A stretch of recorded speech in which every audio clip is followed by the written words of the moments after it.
นี่ซื้ออินเวอร์เตอร์ตัวใหม่มาแล้วครับ ไม่เกะกะถึงนี่แล้วเอาแค่นี้พอใช้งานได้จริงนะครับ ชาร์จแบตฟาสต์ชาร์จที่จริงเขาให้มา6 พอร์ตอันนี้ก็ใช้ได้นะครับ ชาร์จเร็วด้วย แต่ไม่ฟาสต์ชาร์จแล้วปลั๊ก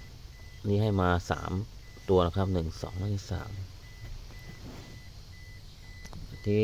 ผมต่อขึ้นมาแล้วครับ ก็ได้ไม่เกะกะมาตรงนี้เอาชาร์จขึ้นบน